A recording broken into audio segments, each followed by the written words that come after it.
नमस्कार, मैं नवीन कुमार और आज हम बात करने जा रहे हैं हरियाणा में विधानसभा चुनाव से पहले किस तरह से बीजेपी और कांग्रेस के बीच में जो टक्कर है, जो चुनावी रणनीतियां हैं, उनको लेकर एक दूसरे के बीच में खींचतान का जो दौर है वो किस कदर जारी है और इसमें बीजेपी कांग्रेस पर कितनी हावी होती दिखाई दे रही है और कांग्रेस किस तरह से लगातार मुद्दों को उठाकर बीजेपी पर हावी होने की कोशिश कर रही है और इन सब के हरियाणा में विधानसभा चुनाव के जो नतीजे होंगे उस पर क्या कुछ प्रभाव पड़ेगा और कौन सी पार्टी बाजी मार सकती है, उसके बारे में भी चर्चा आज हम करने जा रहे हैं। तो चलिए सबसे पहले शुरुआत कर लेते हैं बीजेपी की। और बीजेपी के बारे में बात करना इसलिए जरूरी हो जाता है क्योंकि वो हरियाणा की सत्तारूढ़ पार्टी है जो पिछले लगभग 10 साल के समय से यहाँ पर हरियाणा में सत्ता पर काबिज है और इसी के चलते कुछ एंटी इनकम्बेंसी यहाँ पर एक तरह से बीजेपी के खिलाफ दिखाई दी लोकसभा चुनाव में, जब बीजेपी को हरियाणा में 5 लोकसभा सीटें गंवानी पड़ी। साथ ही यहाँ पर कांग्रेस को 5 सीटों का मुनाफा भी हुआ और यहाँ पर जो वर्तमान स्थिति है हरियाणा में, यहाँ पर कांग्रेस बीजेपी को लगातार एक के बाद एक जो मुद्दे हैं हरियाणा की वो उठाकर दे रही है, जैसे कि अपने पाले से गेंद उठाकर दूसरे पाले में फेंकना और वहां से अगर अच्छा खिलाड़ी है तो वो शॉट मार देगा वरना वो आउट हो जाएगा।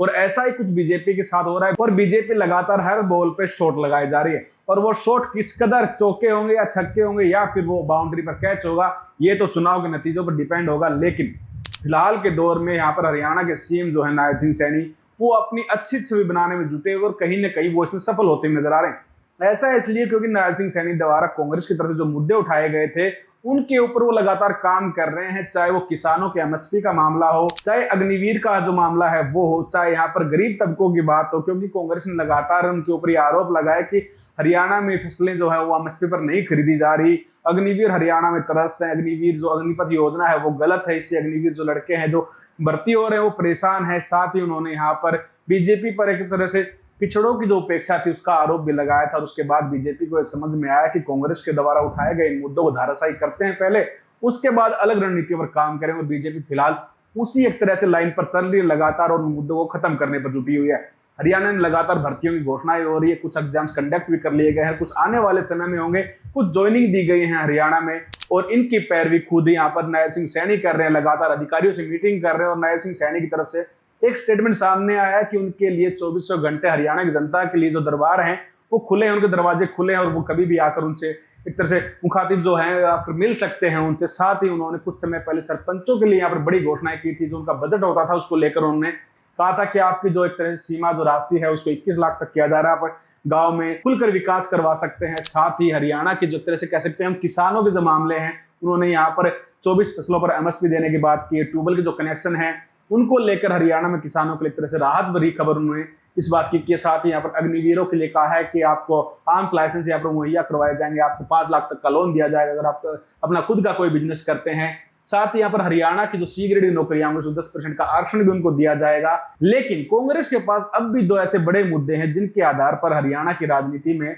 वो बड़ा वोट बैंक यहाँ पर हासिल कर सकते हैं और ये कोई मुद्दे आम नहीं है, ये जुड़े हुए हैं हरियाणा के जो बुजुर्ग हैं उनसे और जो रिटायर्ड कर्मचारी हैं हरियाणा में उनसे जुड़ा हुआ मुद्दा है। जी हम बात कर रहे हैं ओपीएस की, यानी कि ओल्ड पेंशन स्कीम, जो हरियाणा में पिछले काफी लंबे समय से एक तरह से बड़ा मुद्दा है राजनीति का। साथ ही हरियाणा में जो बुजुर्गों की पेंशन है उसके आधार पर पिछली बार यहाँ पर सबसे बड़े तरह से वादा किया गया था हरियाणा के डिप्टी सीएम दुष्यंत चौटाला द्वारा कि मैं आपकी 3000 से ऊपर जो है यहाँ पर बुढ़ापा पेंशन कर दूंगा। उसके बाद बुजुर्गों को अनुसमर्थन मिला और हरियाणा में 10 सीटें जेजेपी किया है, जिसके बाद उन्होंने गठबंधन करके बीजेपी के साथ जो स्थायी सरकार थी वो बनाने का काम किया था। लेकिन अब की बार भूपेंद्र सिंह हुड्डा हरियाणा में ये दावा कर रहे हैं कि अगर उनकी सरकार आती है तो बुजुर्गों की जो पेंशन है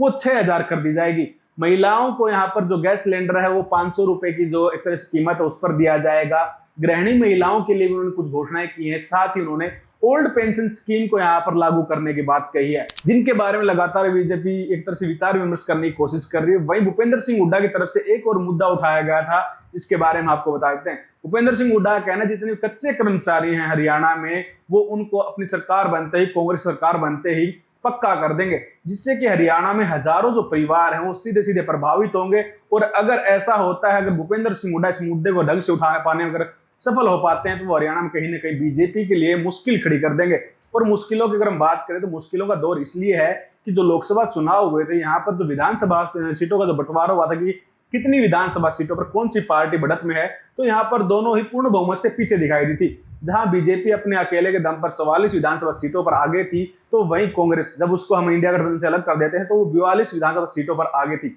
यानी कि जहां बीजेपी 2 सीटों से पीछे है, तो वहीं यहां पर कांग्रेस 4 विधानसभा सीटों से पीछे है हरियाणा में पूर्ण बहुमत से सरकार बनाने से। और आने वाले समय में उनकी जो राजनीतिक रणनीतियां हैं, वही ये तय कर पाएंगे कि हरियाणा में वो कितना बड़ा यहाँ पर जनाधार ले सकती हैं, क्योंकि हरियाणा के खुद के लोकल मुद्दे कुछ हो रहे हैं। क्योंकि जब हमने सर्वे किया था लोकसभा चुनाव में, तो लगातार एक चीज निकलकर सामने आ रही थी कि हरियाणा जो लोकल स्तर के मुद्दे हैं, उसके ऊपर पूरा वोट बैंक जो होगा की बार आधारित होगा। क्योंकि हरियाणा में जो राजनीतिक जो लोग जुड़े होते हैं किसी पार्टी से, उनकी संख्या 20 से 25% के आसपास होती है कि वो एक पर्टिकुलर पार्टी को समर्थित होते हैं। उसके अलावा जितने लोग बचते हैं, वो अपने मुद्दों के, अपनी बौद्धिक क्षमता जो होती है उसके आधार पर, अपनी जरूरतों और अपनी महत्वाकांक्षाओं के आधार पर पार्टी का चुनाव करते हैं और उसको हरियाणा में जीतने या हराने का मदा रखते हैं। लेकिन आप कमेंट सेक्शन में जरूर बताइएगा कि हरियाणा में जो ओपीएस की मांग है, एक तरह से लोगों के दबाव और कांग्रेस को पूरा करने की बात कह रही है, वहीं बीजेपी अब तक उसके बारे में सोच नहीं रही है, तो इसका फायदा या घाटा किसको हो सकता है। साथ ही हरियाणा में कच्चे कर्मचारियों को पक्का करने की जो तरह से